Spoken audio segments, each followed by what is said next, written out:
Assalamualaikum warahmatullahi wabarakatuh. Halo, kembali lagi dengan kami channel Fakta Kehidupan. Semoga kalian semua dalam keadaan sehat walafiat dan tetap dalam lindungan Tuhan Yang Maha Esa. Diselingkuhi oleh pasangan pastinya menyakitkan, apalagi perselingkuhan terjadi ketika kita sedang sayang-sayangnya. Selingkuh dalam suatu hubungan bisa dibilang sebagai penyakit. Pasalnya, pengingkaran terhadap komitmen dapat terjadi berulang kali. Seperti kisah yang dialami oleh salah satu subscriber kita. Kisah kali ini menceritakan tentang seorang istri mencarikan perempuan lain untuk suaminya. Pasti banyak banget yang penasaran dengan kisah ini. Gak usah lama-lama lagi, kita masuk ke ceritanya.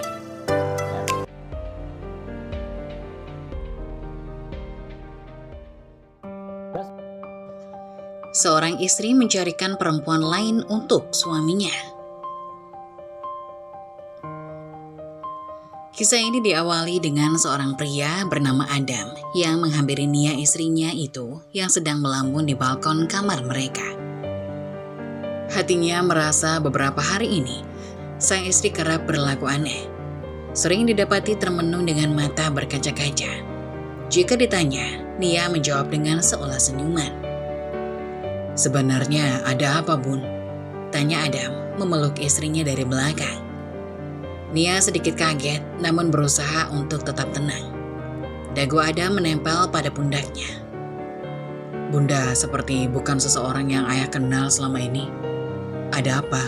Apa ayah telah melakukan kesalahan?" Hembusan nafas Adam membuat bulu-bulu halus di leher Nia merinding geli. Adam membalik tubuh istrinya. Saat ia menunduk hendak memberikan kecupan di bibir, Nia menggeleng, menaruh keempat jari pada bibir suaminya. "Kenapa beberapa hari ini Bunda selalu menolak ayah sentuh?" Pertanyaan Adam dijawab hanya dengan gelengan kepala istrinya. Sepasang mata itu tiba-tiba berkaca-kaca, mengusap wajah sang suami perlahan. Kemudian mendekap erat disertai tangisan di dada. "Aku sangat mencintaimu, Mas," kata Nia di antara sedu-sedan. Istrinya tidak membahasakan ayah padanya, melainkan panggilan seorang kekasih pada pasangannya. Adam tersenyum mendengarnya. Tentu hal yang sangat membahagiakan saat istrinya mengungkapkan perasaan cinta padanya. Adam pun mengusap-usap punggung wanita terkasihnya. "Iya, Mas tahu itu. Mas juga sangat mencintaimu, Dek. Tapi bukan karena itu kan kamu agak lain belakangan ini." Nia masih terdiam, tak ada jawaban apapun keluar dari bibirnya itu. Bahkan ketika Adam mencoba merayu dengan sentuhan seperti biasa, ia kembali mengelak. "Maaf, aku tidak bisa melayanimu lagi, Mas." Adam mengernyit, kemudian memicingkan matanya. "Boleh, Mas tahu alasannya. Kalau saat ini lagi berhalangan, jangan memakai kata tidak bisa melayani Mas lagi, sayang." "Mas mau kan memenuhi permintaanku?" "Apa itu?" "Berjanjilah dulu, Mas." "Iya, tapi apa dulu? Gak mungkin Mas berjanji kalau tidak mampu melakukan." Nia mendongak menatap mata Adam, kemudian perlahan mendorong tubuh Adam.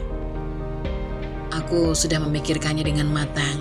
Berjanjilah, Mas, kamu akan memenuhi permintaanku ini," pintanya kembali. "Iya, tapi dalam hal apa dulu, sayang?" Adam semakin tidak mengerti dengan apa yang dikatakan oleh istrinya itu. Adam berpikir sejenak, lalu berkata, "Baiklah, kalau Mas berjanji memenuhi permintaanmu, kau akan jujur membagi masalahmu dengan suamimu ini, Dik." Nia tersenyum, lantas perlahan mencium kedua pipi suaminya. "Aku ingin Mas Adam menikah lagi, demi masa depan anak-anak, supaya mereka mendapatkan kasih sayang yang lengkap. Mas Adam juga perlu seorang pendamping untuk menjaga Sofia dan kembar." "Sebentar, apa tadi? Meminta suamimu ini menikah lagi, Dik? Terus apa tadi alasanmu memintaku menikah untuk anak-anak dan aku?" Adam menggelengkan kepala tak percaya dengan permintaan istrinya barusan. "Iya, Mas, menikahlah lagi dengan perempuan yang tulus, yang bisa menyayangi anak-anak kita," Nia memohon. "Enggak, permintaanmu ini di luar dugaanku, deh. Mana mungkin ada seorang istri yang meminta hal ini pada suaminya. Adam mengguncangkan bahu Nia. Mas Adam sudah berjanji tadi. Permintaanmu pengecualian. Aku tidak akan pernah mendoakanmu, Dek. Adam merengkuh tubuh istrinya kembali. Katakan sejujurnya, apa yang membuatmu meminta hal seperti tadi? Anak-anak akan lebih baik dijaga oleh ibu kandungnya sendiri, dan itu kamu sendiri. Sebesar apapun cintaku pada kalian, nyatanya takdir berkata lain. Aku harus mempersiapkan diri dari sekarang, membantumu memilih wanita yang tepat untuk menjaga anak-anak kita. Ucap Nia sambil berkaca-kaca. Kamu sakit? Pertanyaan Adam membuat istrinya tergugu semakin mengeratkan pelukan. Andai benar, kita akan tetap bersama. Mas akan mendampingimu, Dek. Jangan meminta sesuatu yang nantinya menyakiti perasaanmu. Tapi, sudah. Kamu tampak kelelahan, istirahatlah. Mas lihat anak-anak dulu. Adam mengecup lembut kening istrinya. Merangkulnya menuju kamar tidurnya. Membiarkan istrinya beristirahat adalah pilihan terbaik bagi Adam saat ini. Semalam pulang jam berapa, Nak? Tanya Bu Erna pada menantunya saat melihat Adam keluar dari kamar putrinya. Hampir jam 12 malam, Mah. Pesawatnya delay kemarin. Oh, begitu, Nak. Apa kau merasakan istrimu berubah akhir-akhir ini? Bu Erna menatap wajah menantunya yang juga menyimpan banyak tanda tanya mengenai perubahan pada putri tunggalnya itu. Entahlah, Mah. Saya sendiri juga agak bingung. Semoga semuanya baik-baik saja. Permisi, Mah. Saya mau melihat kembar. Kangen rasanya tidak menyapa mereka. Iya, anak-anak diajak main di belakang sama para babysitternya. Adam mengangguk. Kemudian berlalu menuju teras belakang di mana kedua anaknya berada. Bu Erna bergegas menuju kamar putrinya. Setelah mengetuk 2 kali, beliau menggerakkan gagang pintu ke bawah. Pintu kamar Nia terbuka. Begitu pintu dibuka, nampak sang putri termenung dengan memeluk kedua lututnya. Sonia, kamu kenapa? Jangan membuat khawatir Mama, sayang. Nia mengusap jejak air matanya. Ia tersenyum tipis seraya menggelengkan kepala. Gak ada apa-apa, Ma. Jangan bohongi Mama, Nia. Ayo, cerita. Sebenarnya ada apa? Adam barusan Mama tanya juga tidak tahu. Jangan membuat kami kebingungan dengan bermacam praduga. Nia bergeming dengan pandangan nanar, sambil mendongakkan kepala seolah menahan diri, supaya air matanya tidak jadi tumpah. 2 hari ini, Mama perhatikan kembar minum susu formula. Mama tanya babysitter, katanya stok ASI sudah habis, karena kamu sudah lama tidak memumpanya lagi. Iya, Ma, sudah ada sebulan aku tidak memompa ASIku. Bu Erna nampak terkejut, karena putrinya ini seorang dokter. Pasti tahu minuman terbaik untuk bayi adalah ASI. Bahkan Nia dulu berkeinginan memberikan ASI sampai kembar berusia 2 tahun. Kenapa, Nak? Apa kamu sakit? Pertanyaan Bu Erna membuat putrinya menangis kembali. Cerita sama Mama, sebenarnya ada apa? Jika memang kau sakit, sakit apa? Ma, aku tertular HIV. Apa? Mata Bu Erna membelalak dan seketika tubuhnya menjadi lemas, seolah tak percaya melihat putrinya mengangguk lemah. Dunianya serasa runtuh. Sebulan yang lalu saat aku menyuntik pasien, belum selesai obat yang aku suntikan, ia berontak hingga jarum suntik itu tertancap di lenganku sendiri. Astagfirullah. Bu Erna menutup mulut dengan kedua tangannya. Tangisnya histeris tak dapat terbendung lagi. Sungguh buruk bayang-bayang yang berkelebat dalam benaknya jika harus ditinggal putri tunggalnya. Hasil medisku keluar seminggu yang lalu. Saat tes, aku berharap adanya keajaiban. Yang terjadi malah sebaliknya. Virus sudah mulai menyebar karena pasien kemarin positif AIDS stadium akhir. Nia tersendu-sendu dalam pelukan mamanya. Bu Erna mencoba tegar. Putrinya sekarang sangat butuh dukungan dari keluarga, terutama dirinya dan Adam. Kita akan melewati ini bersama-sama, Nak. Jangan khawatir. Yakinlah saat Allah memilihmu menjalani takdir ini. Berarti engkau sanggup melalui ujian darinya. Allah tidak akan membebani seseorang melainkan sesuai dengan kesanggupannya. Nia semakin mengeratkan pelukan pada mamanya. Tempat ternyaman baginya membagi segala kesedihan selama ini. Setiap permasalahan yang ia hadapi, selalu ada saran dan solusi yang mamanya berikan secara bijaksana. Pun saat ini, dirinya berani berkata jujur karena ingin segala beban pikiran dapat teratasi. Termasuk mencarikan calon pendamping untuk suaminya kelak saat dirinya tiada. Bu Erna mengurai pelukan pada putrinya. Sedih sudah pasti, apalagi Nia adalah putri satu-satunya. Tempat bergantung di hari tua. Namun, semua harus pasrah dan ikhlas atas kehendak Sang Pencipta. Adam harus tahu tentang sakitmu, nak. Setidaknya untuk menjawab pertanyaannya, kenapa beberapa hari ini kau menghindarinya? Sebulan kalian tidak bersua, akan aneh rasanya tiba-tiba kau menghindarinya terus. Aku juga meminta Mas Adam menikah lagi, Ma, tapi dia nggak mau.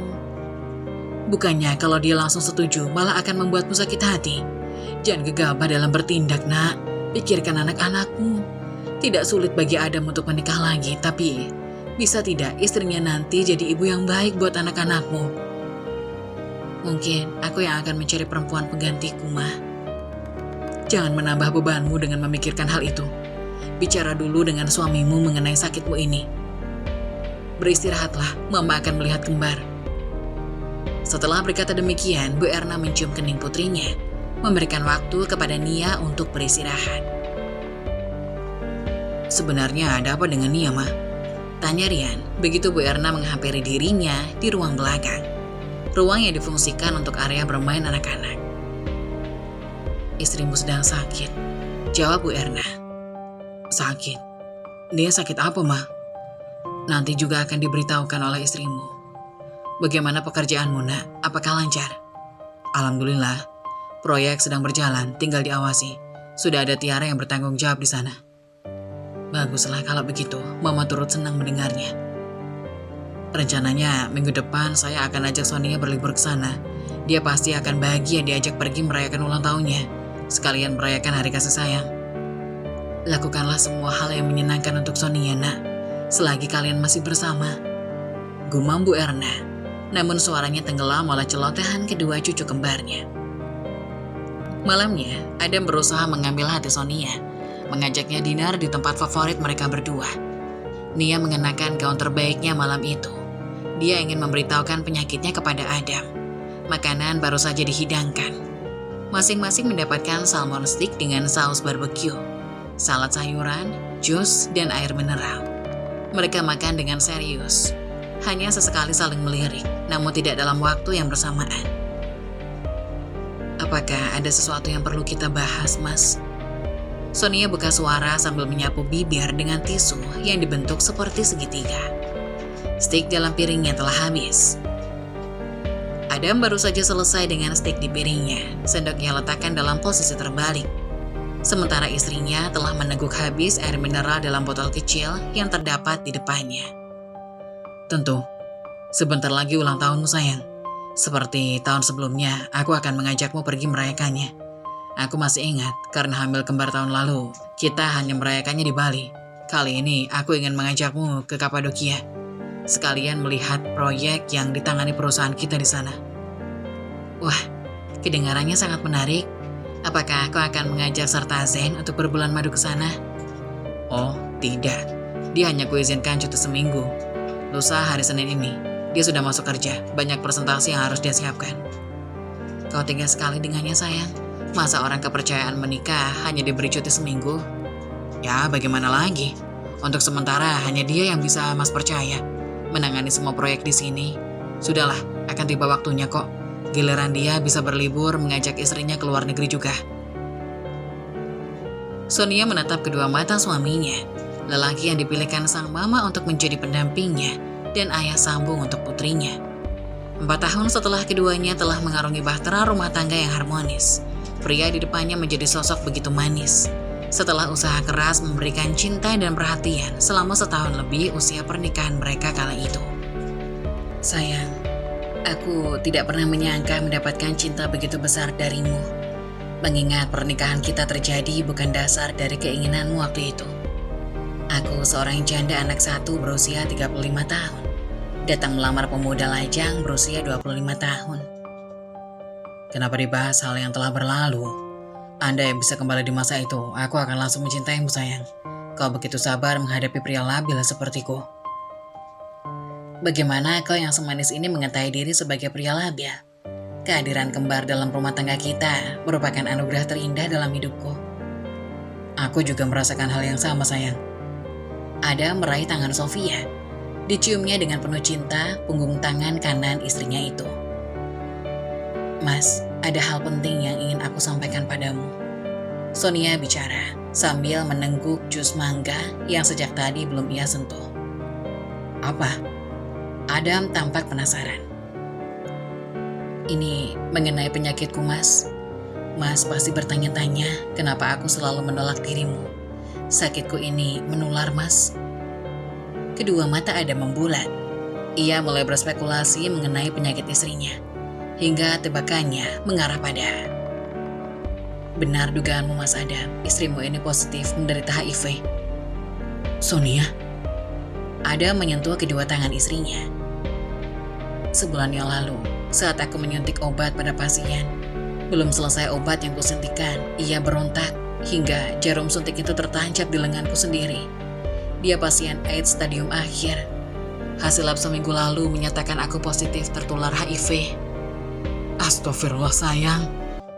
Seketika Adam beranjak menghampiri Sonia, memeluknya erat. Keduanya saling memeluk diiringi isak tangis. Tenanglah, pasti ada jalan keluar di setiap masalah. Kita akan melalui ini bersama sayang. Semoga ada keajaiban, kamu bisa sembuh seperti sedia kala. Nia mencoba tersenyum. Ia tahu bagaimana kondisi tubuhnya. Bahkan ia sudah berkonsultasi dengan dokter senior di rumah sakit tempatnya bekerja. HIV jika tidak cepat ditangani akan berkembang menjadi AIDS, di mana kondisi ini merupakan stadium akhir dari infeksi HIV, dan tubuh sudah tidak mampu untuk melawan infeksi yang ditimbulkan. Pengidap AIDS dapat bertahan hidup menggunakan perawatan berupa obat-obatan.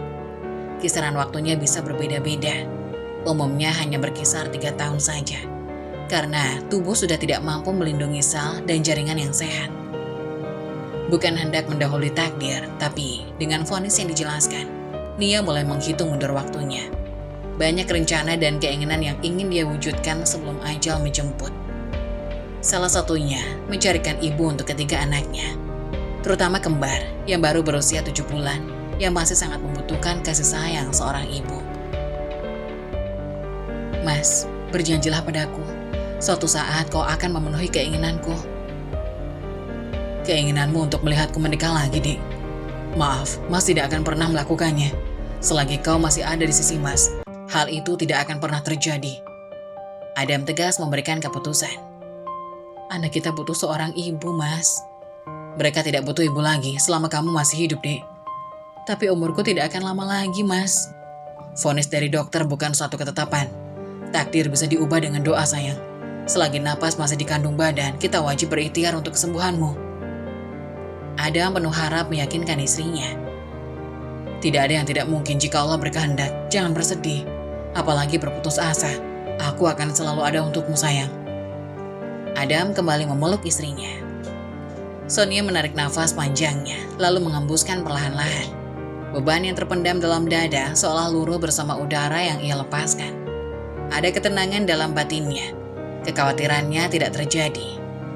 Adam tidak berpikiran negatif mengenai sakitnya. Di sebuah pelataran masjid, seorang gadis berjilbab putih sedang membuka jaketnya.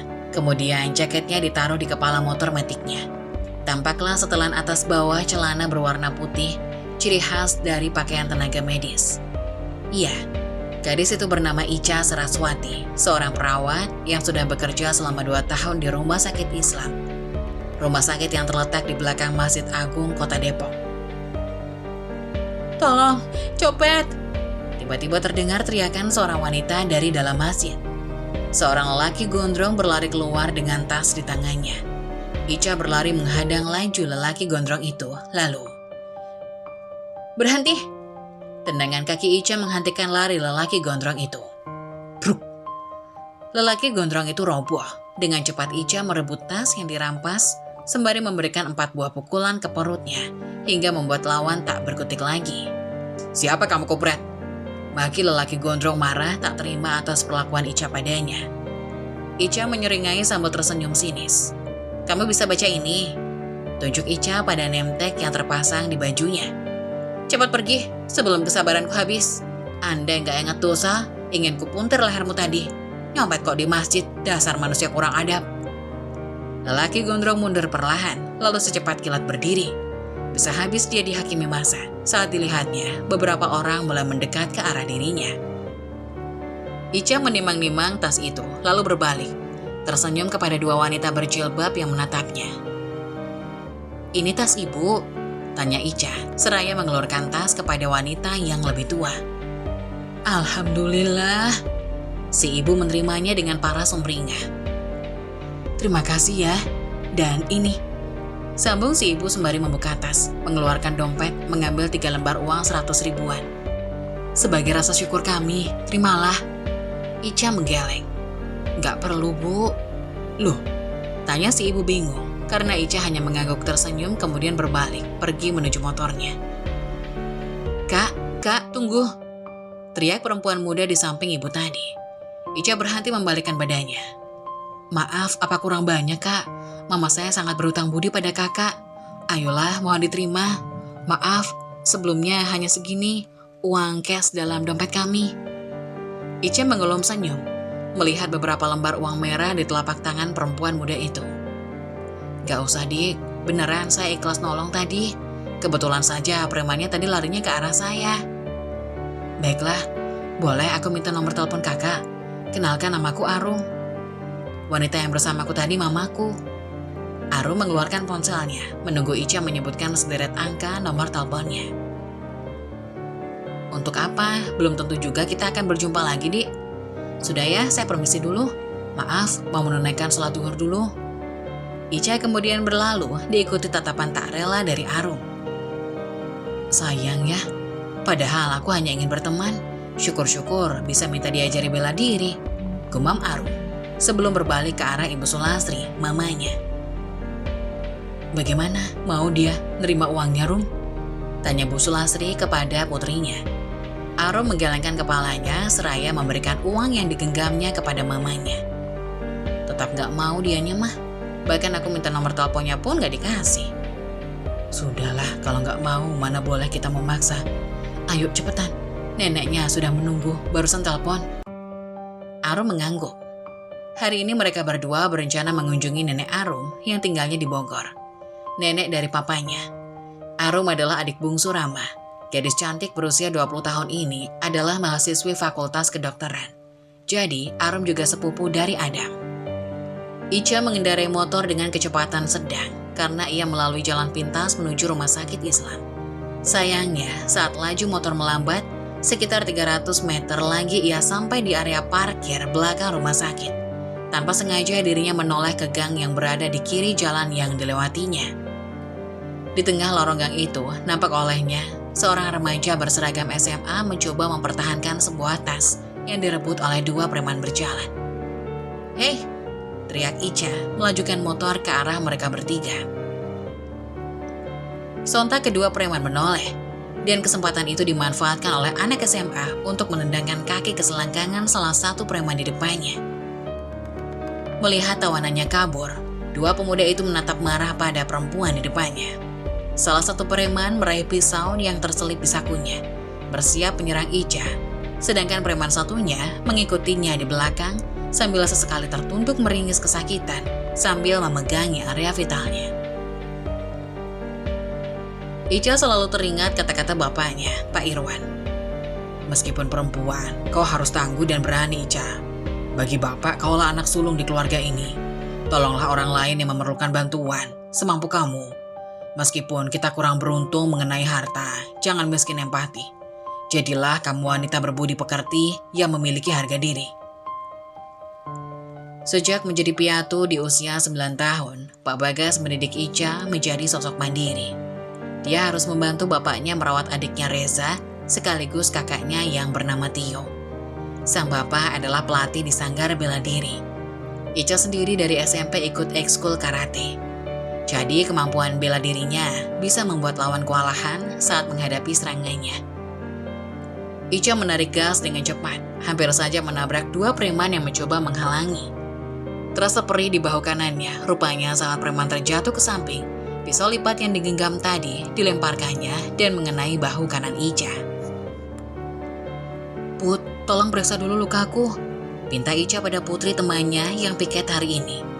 Ditariknya rekan kerjanya itu menuju ruang perawatan. "Kenapa lagi, Non? Tadi ada yang lempar pisau." "Memang kenapa dia bisa lempar pisau sama kamu?" "Cak, pasti kamu sok jagoan lagi kan?" "Kebiasaan," omel Putri sambil membersihkan darah pada luka Ica. "Dalam ya, salahku juga tadi. Jaketnya gak kupakai lagi. Malah aku ikatin ke pinggang. Memang lagi apes." Dengan gemas Putri menekan luka sahabatnya itu. "Aduh, sakit loh Put," jerit Ica kesakitan. "Syukurin, gemes aku." Kembali Putri menepuk bahu Ica usai dipasangkan plester pada lukanya. "Duduk sini dulu, aku ambilin baju ganti. Mana kunci lokermu?" Ica meraih tasnya memberikan kunci kepada Putri. "Makasih ya sayang," canda Ica kepada Putri. Setelah Ica mengganti pakaiannya, mereka berdua keluar dari ruang perawatan. Kembali duduk berjaga di meja resepsionis. "Kak Ica, waduh, maaf ya, aku tadi langsung melarikan diri," sapa gadis SMA yang ditolong Ica tadi. "Memang ada apa, Vika?" tanya Putih penasaran. "Jadi tadi aku di gang sebelah dicegat dua preman.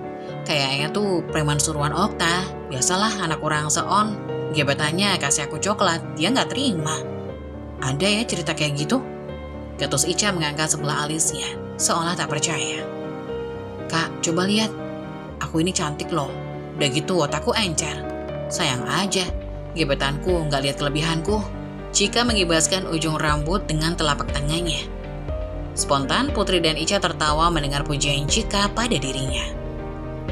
"Ada apa nih?" tanya seorang pria memakai jas putih seraya memasukkan kedua tangannya ke dalam saku celananya.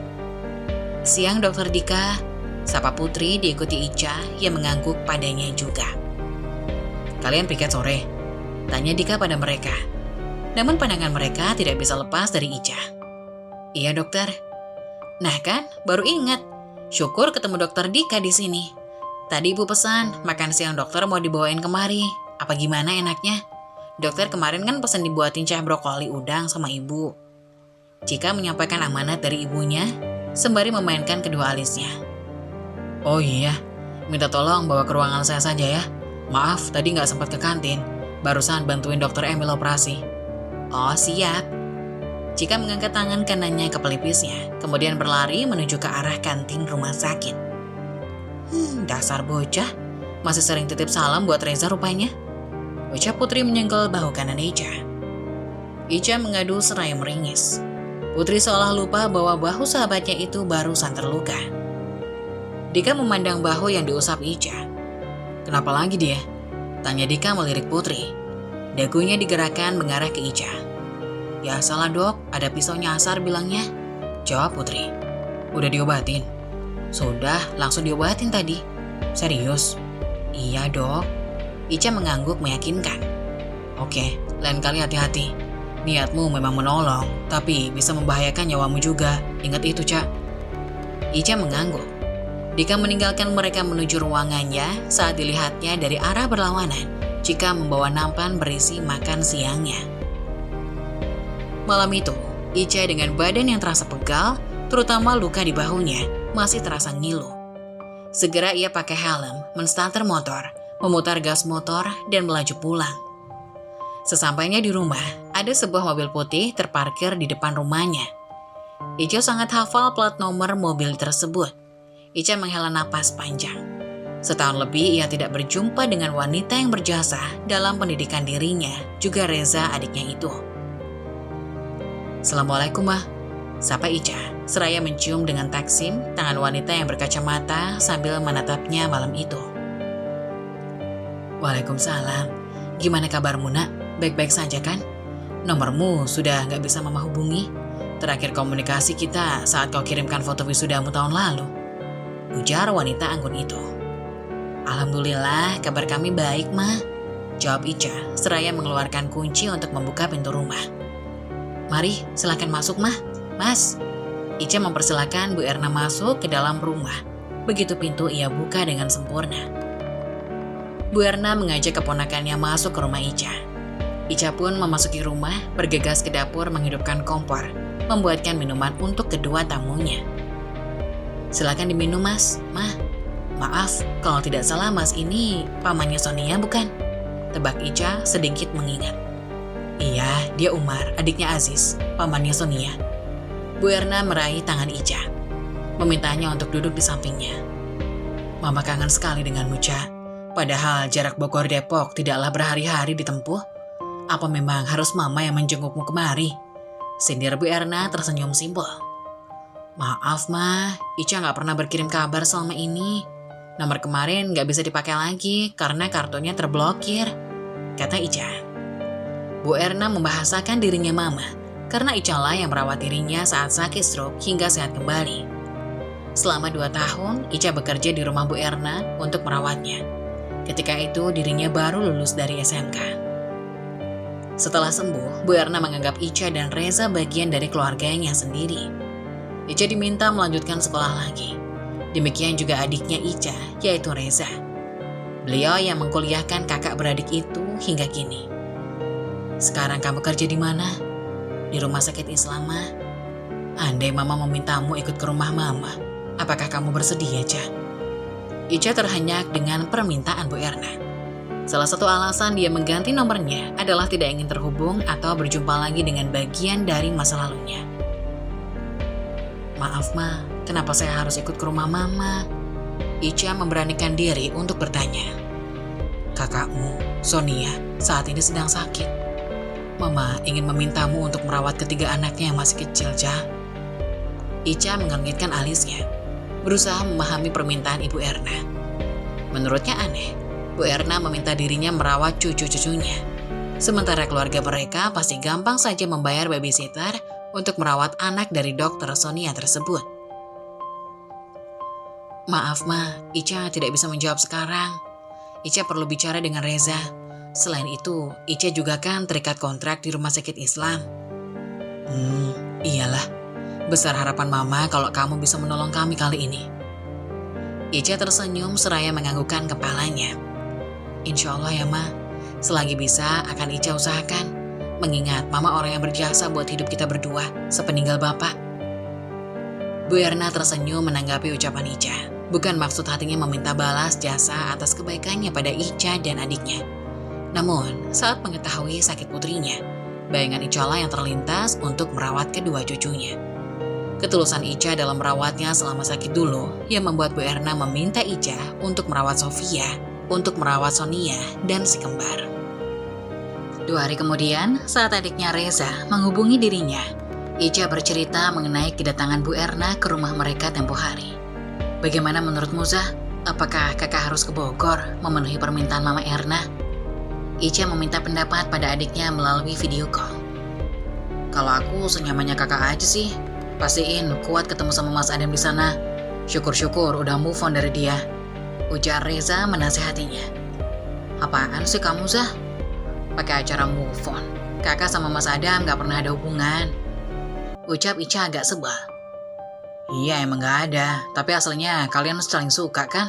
Mas Adam begitu frustasi waktu ditolak kakak, diajak nikah waktu itu.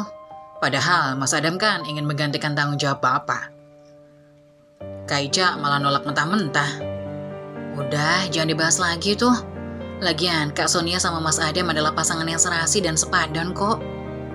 Kata terakhir menyisakan senyum getir pada ekspresi wajah Ica.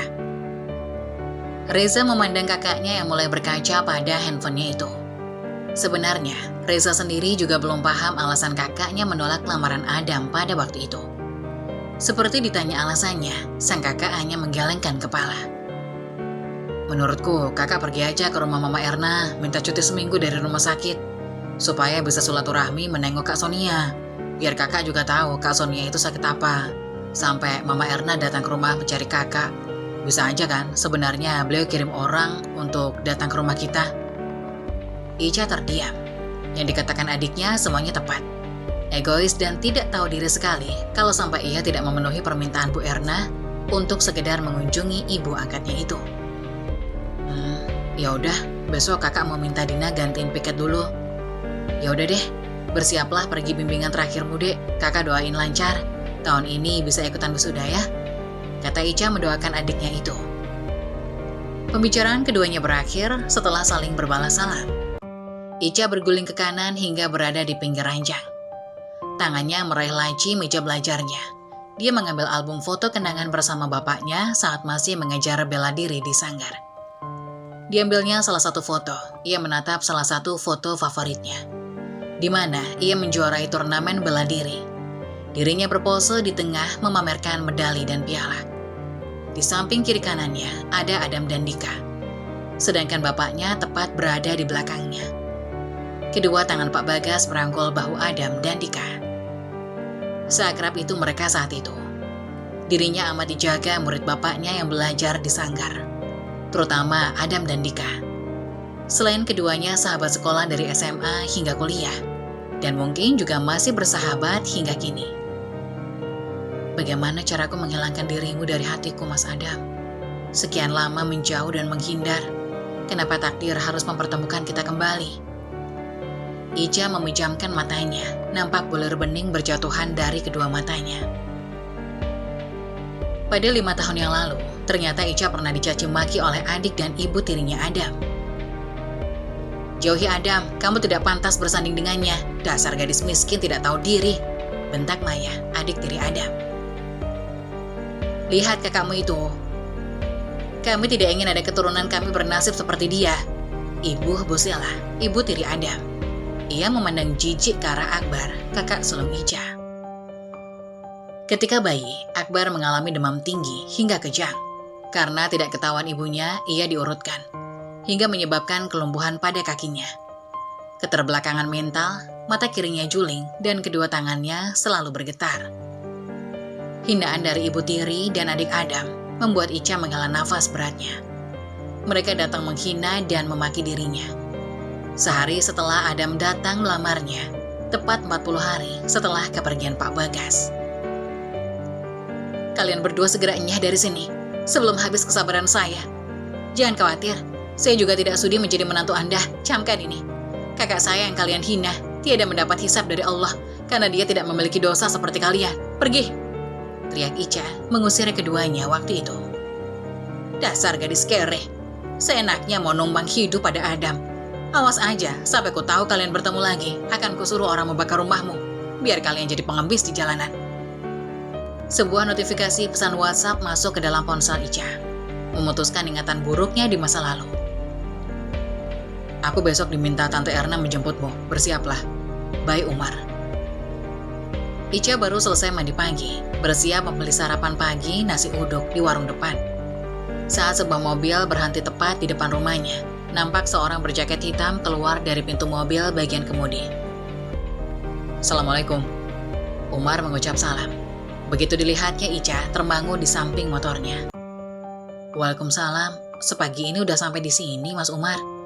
Ica menelisik penampilan Umar dari atas hingga ujung kaki. Kemarin waktu dihubungi Tante Erna, kebetulan ada kegiatan di daerah Bogor, makanya langsung ke sini. Oh gitu, tapi maaf, saya nggak bisa mempersilahkan masuk karena mau pergi beli sarapan. Sekalian kalau gitu, aku dibelikan, belum kemasukan nasi dari semalam. Ica menganggukkan kepala, kemudian menyalakan motor, meninggalkan Umar sendirian di teras rumahnya. Tak sampai 10 menit, Ica telah kembali dengan membawa bungkusan kresek berisi nasi uduk untuk sarapan keduanya. Sejenak Umar memperhatikan sekeliling. Kamu sendirian? Ica mengangguk. Ayo, silakan sarapannya. Maaf, hanya ada air mineral, gulanya habis, belum sempat beli. Disodorkannya piring berisi bungkusan nasi uduk, serta sendok makan ke arah Umar. Lah, kamu mau kemana, Cak? Tanya Umar saat dilihatnya Ica hendak masuk ke dalam. Mau sarapan juga lah, sahut Ica. Hah? Kamu makan di dalam? Aku di sini. Ica kembali mengangguk. Iya, terus kenapa? Minta ditemenin makanya.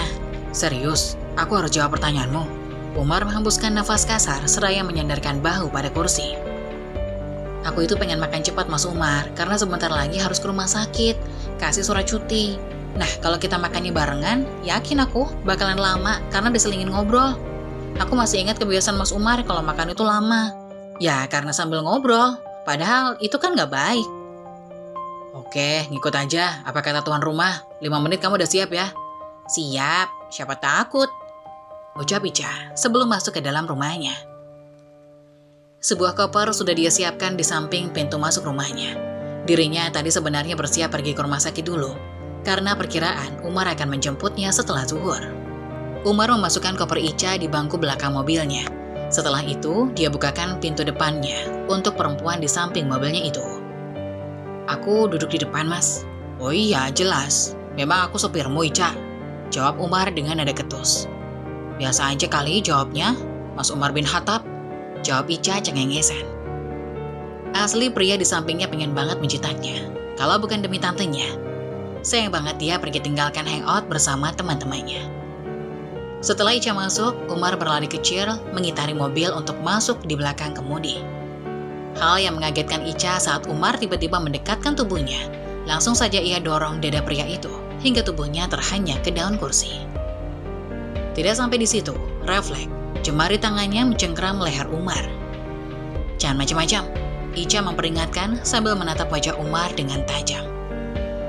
Aku hanya ingin memakaikanmu sabuk pengaman, itu aja. Ica melepaskan cengkramannya dari Umar. Umar bernafas lega. Sadis amat, memang kau pikir aku mau ngapain tadi? Ica diam aja. Sibuk memakai sabuk pengaman. Aku bisa sendiri, ingat jangan diulangi hal seperti ini. Meskipun jujur, aku tidak tahu pasti maksud Mas Umar tadi apa. Maaf. It's okay, aku juga minta maaf soal tadi. Ucap Umar seraya tersenyum simpul. Niat hati ingin membuat lawan baper yang terjadi di luar prediksi.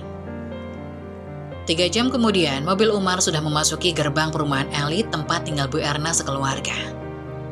Ica langsung disambut sendiri oleh Bu Erna. Dia ditempatkan di kamar tamu lantai bawah. Terima kasih sudah datang ke rumah ini, Ica. Pasti Sonia sangat bahagia bertemu kedatanganmu. Sudah setahun lebih kalian tidak bersua. Bu Erna menuntun Ica ke ruang bermain anak-anak. Kau bahkan belum pernah ketemu langsung dengan Adam, suami Sonia yang sekarang. Mama ingat dulu kamu tidak bisa menghadiri pesta pernikahan mereka. 4 tahun yang lalu, lihatlah, kedua ponakanmu itu. Lucu sekali kan? Mereka bertiga. Iya mah, lucu sekali mereka bertiga. Tanpa sadar, Ica mencium pipi Caca. Bayi itu mengarahkan tangan, minta digendong olehnya. Wajah Caca merupakan duplikat dari papanya, Adam Setiawan. Caca ini gak kelihatan pemberani. Sama siapa saja dia gak nangis, bahkan terkesan murah senyum. Beda dengan kakaknya, Cici. Kalau belum pernah ketemu, akan nangis dianya. Tidak mudah akrab juga. Tiap ketemu Umar, pasti takut dia. Tapi sama kamu kok cuma dilihatin dan bengong gitu ya? Kayak ingin digendong juga. Oh, mau digendong tante juga? Sini. Ica menunduk mengambil Cici untuk digendong di pinggang kanannya. Karena Caca sudah nyaman berada di gendongan lengan kirinya. Di mana Sofia? Tanya Ica. Sofia masih jalan pulang dari PAUD. Jawab Nia. Gitu. Oh iya, gimana kabar Mama? Tadi Mas Umar cerita Mama sakit. Biasalah, Cak. Mama mengalami anemia. Sepertinya Mama banyak yang dipikirin akhir-akhir ini. Sonia menjawab pertanyaan Ica. Dia tiba-tiba muncul dari arah belakang. Memang Mama mikirin apa sih? Goda Ica. Orang tinggalnya ditemenin anak dan juga banyak cucu gini. Kalau Mama tinggal sendirian, barulah percaya. Banyak pikiran. Entahlah, Cak. Kalau Mama sakit, kakak jadi merasa bersalah. Sepulang dari Bogor kemarin, sempat lemas gitu di jalan. Kayak mau pingsan, kata Umar. Sonia beralih memegang kedua bahu mamanya. Menurut dokter Friska, tubuh Mama kekurangan sel darah merah yang sehat atau sel darah merahnya tidak berfungsi dengan baik. Akibatnya, organ dalam tubuh tidak mendapat cukup oksigen dan tidak berfungsi secara normal. Kebetulan kakak tadi malam baru sampai rumah, 3 hari ada diklat di Bandung. Ica hanya tersenyum tipis. Melihat wajah Sonia yang sumringah membuatnya berpikir, apakah benar yang dikatakan Bu Erna, bahwa kakak angkatnya itu sedang sakit? Sudahlah, yang penting Ica sudah datang ke sini. Kamu langsung mengajukan resign kan, Nak? Pertanyaan Bu Erna membuat Ica menghela nafasnya. Diturunkan Caca dan Cici dari gendongannya, kemudian memberikan pada kedua babysitter yang menghampiri si kembar dengan masing-masing membawa botol susu di tangan kanan mereka.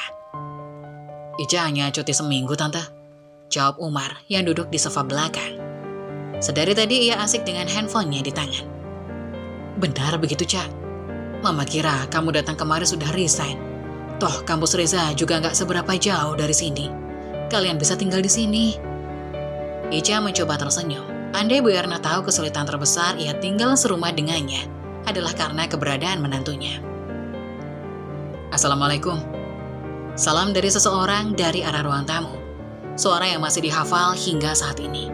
Dan sosok itu hanya beberapa langkah berada di belakangnya. Loh, Papa jam segini kok sudah pulang? Sofia mana? Nia menghampiri Adam. Ada tuh di belakang. Sambil terdengar suara anak kecil berteriak mama. Papa langsung meeting di luar bareng Rizal. Ini sengaja pulang buat makan siang bareng Bunda. Jawab Adam menerima uluran tangan istrinya. Ia kecup kening istrinya dengan lembut. Siapa, Bun? Tanya Adam seraya mengarahkan dagu pada Ica yang berdiri membelakangi dirinya. Oh iya, kalian belum pernah ketemu ya? Dia Ica, adik angkat Bunda. Dulu dialah yang merawat Mama saat stroke. Keterangan dari Sonia membuat Adam mengangguk, seraya menyipitkan matanya. Ica, gumamnya. Seolah ada panggilan yang mengharuskan tubuh Ica berbalik 180 derajat. Waktu seolah berhenti saat keduanya saling bertatapan. Pandangan mata saling mengunci untuk beberapa saat. Mas Adam, akhirnya kita bersua karena tidak ada lagi yang bisa kulakukan untuk menghindari pertemuan ini. Cak, kenalin, inilah papanya Sofia dan kembar. Nia menarik lengan Adam, menghampiri dirinya yang mengerjap. Seolah tersadar, Ica hanya mengangguk mengolah senyum. Ica mengetupkan kedua tangan seraya tersenyum, sedangkan Ica hanya mengangguk dengan ekspresi datar. Dengan gelak tawa Caca yang merangkak ke arah papanya. Ulu, anak papa memang cantik ya, mirip siapa? Sambil mencium pipi anak-anaknya.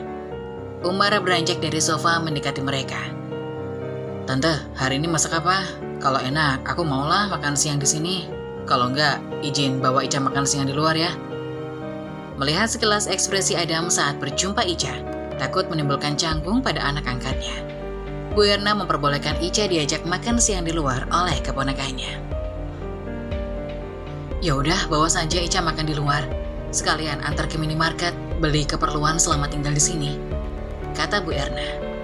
Siap, Nyonya. Perintah dilaksanakan, ujar Umar. Bu Erna mengantar keduanya sampai teras rumah. Ini, buat belanja kamu, Cak. Belilah segala kebutuhanmu selama di sini. Tangan Ica disalimi oleh Bu Erna. Ada beberapa lembar uang 100 ribuan yang dilipat dua. Ia berikan kepada anak angkatnya itu. Kalau sekedar belanja keperluan, uang Ica cukup, Ma. Ini nggak perlu. Sudah, Cak. Terima saja, biar cepat kita jalan. Saud Umar yang telah membukakan pintu depan untuknya. Akhirnya Ica terima dengan ekspresi wajah sungkan. Dimasukkannya uang pemberian Bu Erna ke dalam tas lempang miliknya. Saat menuju ke pintu rumah tadi, ia sempatkan masuk ke kamar tamu mengambil tasnya. Paman, pulangnya titip es krim ya? Seru Sonia keluar dari pintu rumah. Umar mengacungkan jempol seraya menutup pintu begitu Ica masuk ke dalam mobilnya. Maaf Nada, bila kehadiran Ica kurang berkenan. Ucap Bu Erna membuka obrolan seraya duduk di sofa ditemani Sonia. Kenapa Mama ngomong gitu? Perasaan sikap Mas Adam biasa saja tadi sama Ica? Bisik Nia pada mamanya. Mama perhatikan tadi tidak begitu. Ica seperti agak canggung. Syukurnya Umar sadar situasi, makanya dia ajak keluar tadi. Sonia mengangguk. Ia perhatikan suaminya yang sedang bermain dengan putra-putri mereka. Entah karena terlalu asik hingga sang suami tidak merespon ucapan dari mamanya. Nanti Nia coba ngomong sama Mas Adam ya, Ma. Sekarang Mama istirahat dulu di kamar. Bu Erna mengangguk, kemudian beranjak dari tempat duduknya. Ditemani Sonia, beliau menuju ke kamarnya untuk istirahat. Setelah mengantar mamanya, Nia menemui Adam di ruang belakang. Sesampainya di sana, ia tepuk bahu suaminya itu. Pak, kita ke kamar sebentar yuk, ada sesuatu yang ingin Bunda sampaikan. Adam mencium kedua pipi kembar dan Sofia anak-anaknya itu sebelum beranjak mengikuti istrinya menuju kamar mereka berdua. Ica dan Reza sudah dianggap anak sendiri sama Mama. Jadi seandainya nanti mereka berdua berada di sini, aku harap Mas Adam tidak keberatan. Kita tempati rumah kita aja yuk, Bun. Ucap Adam seraya merangkul bahu istrinya. Keduanya duduk di pinggir ranjang. Sonia menggeleng kepala. Andai aku tidak sakit, dengan senang hati aku turuti keinginanmu ini, Pak. Nia menyandarkan kepala pada bahu Adam. Ingin rasanya aku menempati rumah yang dibuat oleh suamiku sendiri. Apalagi kita sudah berencana tahun baru kemarin akan pindahan. Tapi takdir berkata lain. Mama juga aslinya keberatan kalau kita pergi dari rumah ini. Maksud Mama meminta perempuan itu kemari apa? Tanya Adam menghembuskan nafas dengan kasar. Namanya Ica, Pak. Terserahlah siapa namanya. Seminggu yang lalu Mama mengutarakan keinginannya supaya Ica yang merawat anak-anak kita. Adam terkejut dengan ucapan istrinya. Kenapa harus dia, Bun? Maksudnya? Menyadari kebingungan di wajah istrinya, Adam mencoba menjelaskan penolakannya barusan. Semoga ini gak ada kaitannya dengan permintaanmu kemarin ya, Bun. Ungkap Adam kemudian. Sonia menggelengkan kepala. Oh iya, berhubung Papa ingatkan, Bunda malah jadi kepikiran. Jangan-jangan maksud Mama meminta Ica kemarin karena itu ya? Sonia termenung. Mamanya menasihati untuk tidak gegabah meminta Adam menikah lagi. Kenapa meminta Ica merawat anak-anaknya? Apakah mamanya memiliki gambaran ke depan? Bagaimana jalan rumah tangganya? Seperti saat dulu menyodorkan foto Adam untuk mempertimbangkannya menjadi suaminya kala itu. Bu Erna dan Nenek Adam berteman baik karena dulu pernah terjalin kerjasama antara suami keduanya. Hingga terbesit keinginan mereka menjodohkan Adam dan Sonia 4 tahun yang lalu. Adam yang ingin move on dari sakit hatinya, membuka hatinya menerima lamaran keluarga Ismail untuk menikahi Sonia. Seorang dokter, janda mati, dengan seorang putri berusia 4 tahun. Perbedaan usia 10 tahun di antara keduanya tidak menyurutkan niat keluarga Ismail melamar Adam waktu itu. Pikiran Adam menjadi campur aduk dan bertanya-tanya, mencoba menerka maksud kedatangan Ica di kediaman mama mertuanya. Kemudian ia hubungkan dengan sakit hatinya, permintaan menikah lagi dari Sonia 2 minggu yang lalu. Dari sekian perempuan, kenapa harus dipertemukan lagi dengannya Tuhan? Sore hari, selepas sholat asar, Sonia menemui mamanya di taman belakang rumahnya. Kebetulan tadi dilihatnya, Ica bermain petak umpet oleh putrinya Sofia. Jadi menurutnya, ini waktu tepat bertanya kepada Mama tentang kedatangan Ica. Apakah sesuai dengan asumsi Adam? Ma, kalau aku tanya tentang hal ini, Mama jawab dengan jujur ya. Sonia menggenggam kedua tangan mamanya. Keduanya duduk menikmati semilarnya angin sore hari. Iya, katakan saja sayang. Apakah kedatangan Ica kemari untuk menjadikan dia maduku, Ma? Pertanyaan Sonia bernada ketus, ada rasa cemburu dan sedikit kecewa apabila tebakan suaminya benar. Secepat itu mamanya bertindak tanpa memperdulikan perasaannya. Bu Erna menepuk punggung tangan putrinya. Sayang, saat kau bercerita sakitmu, hampir tiap malam Mama tidak bisa tidur. Salah besar jika kamu berpikir Mama tidak mempedulikan perasaanmu. Terserah kalau semua orang menilai mamamu ini egois, tapi Mama mencoba realistis, nak. Bu Erna memejamkan matanya. Buluran bening itu berjatuhan dari kedua matanya. Maksud Mama apa? Lihatlah Mama, kamu hitunglah, sekiranya berapa lama lagi jatah Mama berada di dunia ini. Saat kau melahirkan kembar, itu momen yang sangat membahagiakan bagi Mama. Kau mendapatkan pendamping hidup yang tepat, anak-anak yang sehat, hidup yang berkecukupan. Tenang rasanya jika Mama pergi meninggalkan kalian waktu itu. Tapi saat takdir berkata kau mendapat cobaan lewat penyakitmu itu, jujur, Mama tidak peduli bagaimana tentang suamimu. Yang Mama pikirkan, siapa yang akan merawat kembar saat kita berdua pergi selamanya. Mama akan panjang umur, memilihkan jodoh terbaik untuk Sofia, seperti yang Mama lakukan untukku. Bu Erna tersenyum.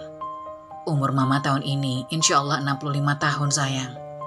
Tidak mungkin bukan, Mama abadi hidup di dunia yang fana ini. Nia memeluk mamanya.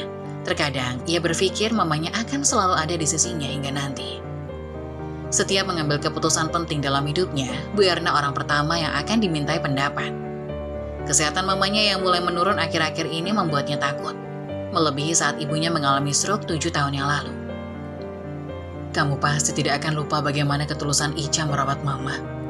Berapa kali kau jumpai perawat yang hanya baik di depanmu, sedangkan seenak hati memperlakukan mama yang tidak bisa apa-apa waktu itu. 1 tahun Ica telaten merawat mama yang jadi bunga ranjang. Kamu juga bisa melihat tadi, Cici langsung mau bersamanya. Jiwa bayi itu suci, mereka bisa merasakan ketulusan dari orang lain. Sekali lagi Mama tegaskan, kehadiran Ica di rumah ini untuk Sofia dan kembar bukan jadi madumu. Kamu bisa tenang menjalani pengobatan didampingi oleh Adam, tanpa was-was memikirkan anak-anakmu karena sudah ada Ica yang mengurus mereka. Tanpa keduanya sadari, seseorang tanpa sengaja mendengar pembicaraan mereka. Orang tersebut adalah Umar. Sebenarnya ia tadi hendak pamit pada tantenya, berjalan mengendap-endap untuk mengejutkan sang tante. Namun yang terjadi, dirinya yang dibuat terkejut mengenai maksud kedatangan Ica di rumah Bu Erna. Bunda, berkas lima papa, Mak. Kenapa? Kok lancang masuk kamar kami, ha? Bentak Rian menunjuk ke arah Ica. Maaf. Ucap Ica terbata-bata karena dirinya pun terkejut tiba-tiba ada masuk ke dalam kamarnya. Bergegas dia taruh setumpuk pakaian yang dibawanya tadi ke atas ranjang. Lantas dia meninggalkan kamar Sonia. Syukur pintu tadi dia buka, jadi tidak akan timbul prasangka. Ada apa, Pak? Kenapa marah-marah begitu? Ica tadi bantuin Bunda angkat pakaian kita yang udah disetrika, Mbak Sus. Sonia muncul dari balik pintu kamar mandi. Lain kali nggak usah suruh masuk dia ke kamar kita. Papa kenapa sih? Kok kayaknya benci banget sama Ica? Apa jangan-jangan Papa udah kenal ya sama dia? Atau kalian mantanan ya? Tebak Sonia bermaksud mengajak suaminya bergurau. Gak lucu. Ya Tuhan, jangan berprasangka yang tidak-tidak. Mas kan pernah bilang tidak pernah pacaran. Ada memeluk tubuh istrinya. Asli, Papa lucu deh. Sekarang udah emosi kayak perempuan mau PMS aja. Bunda, Papa mohon sekali lagi, bisakah perempuan itu untuk pergi dari rumah ini? Kalau Bunda tidak mau, kita pindah saja. Papa, yang minta Ica kesini itu Mama, dan ini rumah Mama. Masa Bunda main usir? Masa Bunda main usir tamu yang Mama undang ke rumahnya? Ucap Nia dengan nada halus. Berarti kita yang harus pindah dari sini. Tegas Adam. Entahlah, Bunda mulai penasaran apa yang bikin Papa begitu benci sama Ica. Padahal baru 3 hari Ica berada di rumah ini. Adam meraup wajahnya dengan kesal. Dirinya juga tidak paham akan perasaannya. Kenapa bisa membenci Ica? Padahal ia yakin di dalam hati, posisi Ica di hatinya sudah tergantikan oleh Sonia, istrinya. Saat-saat tersulitmu seringkali mengarah pada momen-momen terbesar dalam hidup. Teruskan, situasi sulit pada akhirnya membangun orang yang kuat. Mengeluh tidak akan pernah bisa memperbaiki keadaan. Bersemangatlah dalam menjalani hidupmu dengan ikhlas dan kesabaran. Begitulah kisah dari salah satu subscriber kita. Semoga kita dapat mengambil hikmah dan nilai-nilai penting yang bisa kita jadikan contoh pada kehidupan kita sehari-hari. Bagi kalian yang ingin memberikan kritik dan saran yang membangun, kalian bisa tuliskan di kolom komentar. Kalian juga bisa membagikan kisah kalian untuk kami bawakan lewat nomor yang ada di kolom deskripsi. Jangan lupa tetap dukung channel kami dengan cara like, komen, dan subscribe, serta tunggu video-video selanjutnya. Sekian dari saya, terima kasih. Wassalamualaikum warahmatullahi wabarakatuh.